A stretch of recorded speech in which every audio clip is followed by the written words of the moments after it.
વડોદરાની અનેક સ્કૂલને પણ ધમકી ભર્યો ઈમેલ મળ્યો। અનેક સ્કૂલને બોમ્બથી ઉડાવી દેવાની ધમકી આપવામાં આવી છે, જેમાં ડીઆર અમીન, ઉર્મી અને નાલંદા સ્કૂલનો સમાવેશ છે। લગભગ 8 જેટલી શાળાને ધમકી ભર્યો ઈમેલ મળ્યો છે। શાળા સંચાલકોએ વિદ્યાર્થીઓને તાત્કાલિક ઘરે મોકલ્યા। ઉર્મી સ્કૂલની હોસ્ટેલ પણ ખાલી કરાવી દેવાઈ અને પોલીસને જાણ કરાઈ। પોલીસના ઉચ્ચ અધિકારીઓ પણ સ્કૂલ પર પહોંચી ગયા છે। પોલીસના અધિકારીઓ ટીમ સહિત ત્યાં પહોંચી ગયા। શાળાઓ જે શાળાઓને ધમકી મળી છે ત્યાં તપાસ હાથ ધરવામાં આવી છે। હજુ સુધી કોઈ સંદિગ્ધ વસ્તુ નથી મળી, પરંતુ કોઈ પણ કચાશ નહીં છોડવામાં આવે।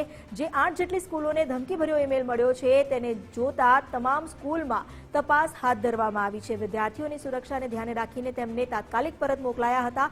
સ્કૂલ પ્રશાસને પણ તાત્કાલિક પોલીસને જાણ કરી। પોલીસની સાથે ફાયર વિભાગ આ ઉપરાંત બોમ્બ સ્ક્વોડની ટીમ પણ હાલ તપાસમાં જોડાઈ છે। વિદ્યાર્થીઓને સુરક્ષિત મોકલી દેવામાં આવ્યા છે, પરંતુ સ્કૂલના ખૂણે ખૂણામાં તપાસ હાથ ધરવામાં આવી છે।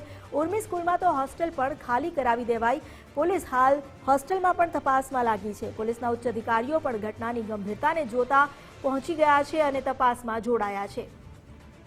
ન માત્ર ઉર્મી સ્કૂલ, પરંતુ 8 જેટલી સ્કૂલ છે જ્યાં ધમકી ભર્યો ઈમેલ આવ્યો છે। બોમ્બથી ઉડાવી દેવાની ધમકી મળી શાળાને અને તેને જોતા શાળા પ્રશાસન દોડતું થયું। પોલીસ તંત્ર પણ હરકતમાં આવી ગયું છે।